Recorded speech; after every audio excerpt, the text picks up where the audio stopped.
Who are these people who are coming up with such implementation in the task force? Were students, leaders involved? Without students, do we have universities?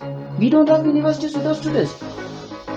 Tell me even one student representative who was involved, and if they were involved, what were their objections, or what were they thinking of that? Then you tell me that there is a task force which has thought of increasing a fee from, with which percentage? Why will you extort the suffering people who believed in you and made you to make your dreams valid because they knew that you are one of them and you will be acting like one of them? Why that? Which country? Aisha Juma, Cabinet Secretary for Public Service. Today, if there is a, let's say there is a delegation, like the lecturers of the universities want to meet with the public CS for public service for the recommendations of as to how the running of the institution should be. Will Aisha Juma listen to professors? Professor Wainaina, the Vice Chancellor University, Kenyatta University, Professor Kiyama, Vice Chancellor University of Nairobi? How will they be interacting? Which language will they be using? The only thing the guy has done to extend service hours, which is also PR, from 6 to 7. Who wants to go to Duma Center at 7?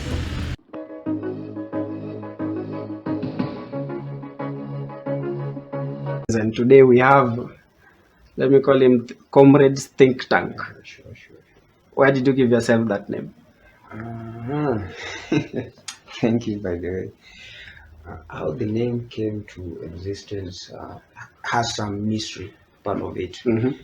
Because when I get into the university, I realized that Comrades needs a reason. Because I was like, if we can find that all people are blind, but at least I find myself like there is a sense of monoism that is coming onto me. So, and in a setup of professionalism, it's only a think tank that can retaliate with terms of wisdom and the pedagogies of all such things. So that's where the name came to Comrade Think Tank. We zoo wisdom. You zoo ooze wisdom. Wisdom, yeah, sure. That's your role. Definitely true. So welcome aboard. That thing I need you to explain this video here. Yeah, sure. There are a few things you said that I need to understand what they mean. Yeah, sure. You are part of this Uproar over Machogu remarks to stop funding universities. So this is your video. We will So not it's allow. a comrade drop. Comrades drop, yeah, sure. Inamaanisha nini? When I talk of comrades drop, it simply means that a measurable dose, an accurate measurable dose. We doesn't need to necessarily do big thing to make things change, but an accurate measurable dot, and that is a drop of a dot. A drop of water can make changes somewhere. Yeah, sure. So that's comrade drop. That's comrades drop. We go next. We will not allow. We shall not allow. Neither will we give them any chance. Comrades power. Comrades power. It is either now or now. Do you believe that it is such statement that made Machogu to revoke his remarks on stopping funding, the halt of funding university? Sure. Definitely true. Because I know if we could be there for let's say kids play, he might be thinking somewhere that these people are not that serious. It takes the strength and the kind of anger that I think the guy saw in me, and he was like, these people might come as fire. And by the way, I don't withdraw my statements. You stand by your statement. I don't statement. withdraw any of my statements. I stand by my statement. When comrades are pushed to the end wall, then it only take a minute. Only take a minute to remind them that comrades' power is second to God's power. So our main topic of today is on 20th of February. The Presidential Working Party on Education recommended raising university fees from 16,000 to 52,000 per semester. This means that in a year, someone is going to pay 104,000. So for someone to get their average degree after 4 years, they will be spending a total of 416,000 Kenyan shillings. But this is this received some kind of revolt in the national politics and even from students, because the number of people living below poverty line in Kenya is so high. That is, the people who can afford 240 Kenyan shillings right now is too low, is too high in Kenya to subject them to paying this amount of money in universities. And basic needs is also a problem in the Kenyan universities. In Kenya generally, people don't have money. Economy imeenda vibaya. So what do you take of the government, of this task force that decided to recommend raising school fees? By the way, it's a very shocking thing. Who are these people who are coming up with such implementation in the task force? Were students leaders involved? No, I don't think whether they're involved. And who are the biggest shareholders of the universities? Without students, do we have universities? We don't have universities without students. Tell me even one student representative who was involved, and if they were involved, what were their objections, or what were they thinking of that? Then you tell me that there is a task force which has thought of increasing a fee from, with which percentage? From 16 to 52, which percentage is that? Which percentage is that? However much you say that our country doesn't have money, the costs of the country doesn't have money to run the country. If you knew such a thing, why were you looking for presidency? Why? If you knew that the country doesn't have money, why were you looking for presidency? Why will you extort the suffering people who believed in you and made you to make your dreams valid because they knew that you are one of them and you will be acting like one of them? Yeah. Why that? Why lie to them? If you can't help them, leave them and do your own things. It's not necessarily that Arab Samoei Ruto is the only person who can be the president of this country. We can even run this country without even the president itself, but the presidency can be filled because it's the people, through the vote of the popular initiative, gives you the mandate and the power to do such. Yeah. So all the powers lies in the hands of the voter. In the hands of the voter. Yeah. You know, what's funny is that there was this time the president was campaigning. Yes. And he said something like, help inachelewa. And that the first thing they'll do is ensure that help comes early, and then this help does not act as a loan. It acts as a grant, unapewa for free. Then all of a sudden it may change. Kwanza tuondoe interest, kusiwe na interest yeyote. Na ya pili, hiyo pesa ni kidogo sana, inatakikana iongezwe ndio comrade waweze kuwa na pesa ya kutosha kulipa mambo yao ya elimu. This guy talked about help during the campaigns, and people are cheering. Na jambo la tatu, inachelewa, inakuja ikiwa imechelewa sana. Watu wamesha sota na kimeumana, si namna hiyo. So tutaharakisha hiyo mambo ya help, and we will make sure that hakuna mtu anawekwa CRB. As the president during campaigns. Absolutely, this is I don't know, I should call it a nonsense kind of thinking, because for my case, based on the analysis I've done around the university sector, you find that 99% of the students in the university, to be specific, the Mighty University of Nairobi, these are needy comrades.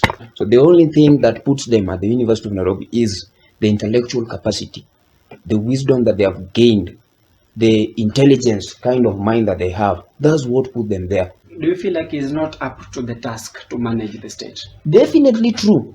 Or maybe if it's up to the task, rewarding people who surround him, they are not to the task. How is rewarding this thing? Tell me, which country? Aisha Juma, cabinet secretary for public service.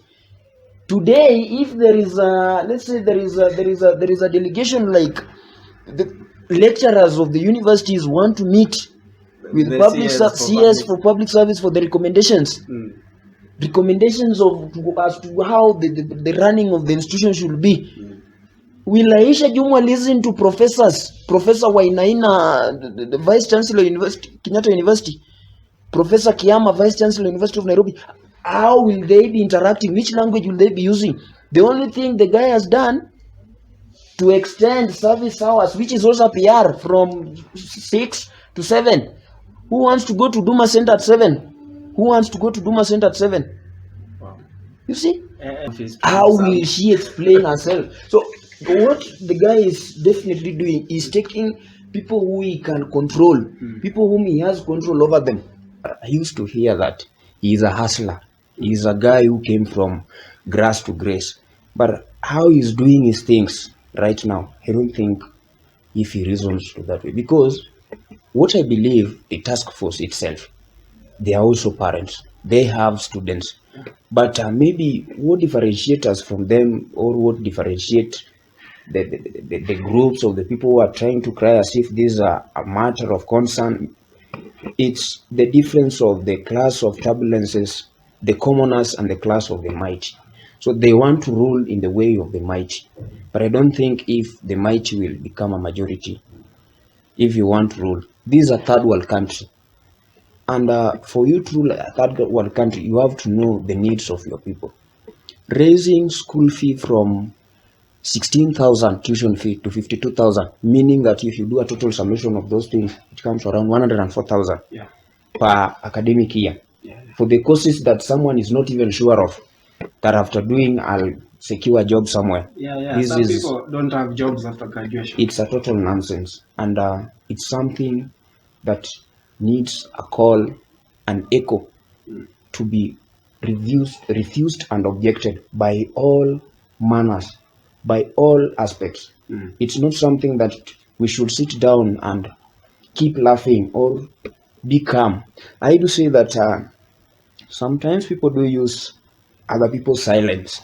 Silence is a stupid serenity kind of thing that people tend to use. When you're not talking, they think you're fine. But I personally have tested and have proven that comrades are not happy at all. Yeah. And I don't want to preempt, but it's a national concern. If at all this government, because with the statistic it says that the majority of the people who voted for this government are youths, also the university students who thought like that we are going to have people who have gone to school. The leadership of the day is going to be carried out by the delegation of people who have passed through the system of academics, and they know how it's hard for someone to even get a chance of getting into a university. Yeah. Even if it has been reduced up to 16,000, others are also finding it's a hurdle to get such kind of fee. Now, if you put it to 100,000, how many people are we going to get at the university? In a shorter words, what the government is trying to say is like, if you have money, you can acquire any kind of grades you want. Yeah. But we have to remind them, we are their bosses, they are our servants. And sometimes when a silent voice is agitated too much, things might not go well. As you're a future politician, right? Yeah, sure. Is there something that you think that should be done to stop all this, or what is really happening when a government, first of all, advocates for removal of funding of universities, then it employs a task force to triple university fees? Do you think everything is right, or should we just believe that maybe they're having a good plan for us? No. No one has a good plan for us. Yeah. By the way, everything happening in this country right now is unacceptable. I would say it in a way like the only thing they are selling to the general monarch, not even the students at large. You sell hopes to people, you bring the aspects of the martyrship to people as you continue exploiting them. These guys knows very well that you will do your own ways to get into power, but still when it comes to service, they want to get back what they used. A lot of the resources they used in campaigning and they're looking at the avenues of getting these things back. Not only in education sector, on all sectors are being taxed. You go to paying electricity bills, you find they are being taxed. Right now, when you go to buy just unga, you'll find that unga price has been doubled. You see? So it's the guy, I don't know if the president or the president's team, I don't know the people who are coming up with such narrations. But you will see that most of these people, their main aim is to exploit. But they are not even telling us where this extortion is going. And if I may not, or if I'm not right, I'll say that what's going on is just a normal thing. But if I'm in my right senses, it's something which is unacceptable. Kibaki came. Kibaki brought for us free primary education. People enjoyed it. When Uhuru was coming, there was a subsidy. There was a subsidy in secondary fees. And still, even university, there could be some regulation. Because the government, the reason as to why we vote the government of the day, we are voting so that we find solutions to our problems. But now, 6 months later, the problems are getting worse and worse day by day. Then you are being promised that future is luminous. Which future is luminous? By that time, that future will not even find the guys who have been here right now. So, in Swahili, wanaaminia jambo la nikule ya kwangu, nitoke niende. Wale wenye watakuja wacha wajipange venye kutakuwa. But the most problem is, these guys are taxing everywhere. Hakuna yenye wameachia hata mwananchi ajipange nao. They want to do business everywhere. Zakayo mtoza ushuru. Everywhere. And it's of worrying to our society, by the way. Yeah.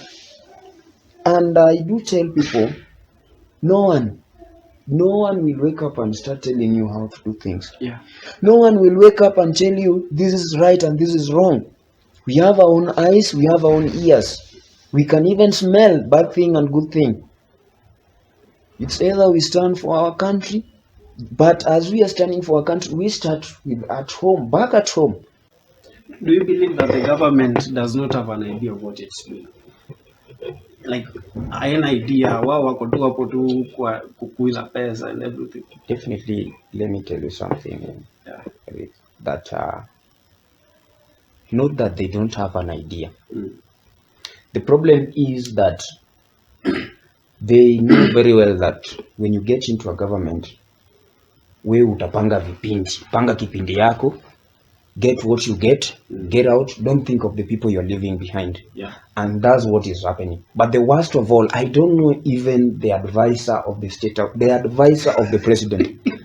The worst of all, you come and do stage managing with education sector, a sector that you rely on to boost the economy of the country. Because right now, I believe that these students who are studying right now, they're the people who are going back to change the society. Yeah. And as they're changing the society, they're changing the country so that we can boost the economy of the country. But now look at how they're putting things. It tells you that kila mahali ni kipindi tu, uingie kwa hii sector ni kipindi, uingie kwa hii sector ni kipindi. Because if I would ask, just for heaven's sake, all these amounts you are raising them for what? You want to task even the minority, you task even the unborn. You tax even the unborn. People who have no idea of to how we should be paying that. You tax even the unborn. I think with the current state in Kenya, we can refer to the words of the former Chief Justice, Dr. William Tunga, that a revolution is coming, but I think no one will stop it. Yeah. It's a massive wave that it's unstoppable. When you see an opposition leader calling for a demonstration rally, on a weekday, Tuesday, Wednesday, and the field ground is filled to capacity, Yeah. simply means that There's the something ground wrong. is filling it. Yeah. There is something happening. People are crying everywhere. This story of Arabs somewhere coming with the PR and the publicity of the media, I'll do this. Media never forgets. And right now they are in power. Yeah. They talked of help in Achelewa. Even right now as we are speaking, there are some students who have not even gotten help. That's true. They are still waiting. We had even demonstrations last week, 2 weeks back, at the treasury for students to be given help. Like we are playing a game of test and trial with the government. If I don't ask, if I don't put force, you will not help me. And he is the guy we've seen here talking, saying what? Help inachelewa, tutasuluhisha hiyo mambo. Right now, he is the head of state. I think he is the person who has the signature. He is a signatory to everything that happens in this country. Why can't you solve it? Instead of solving it, he is adding more and more problems.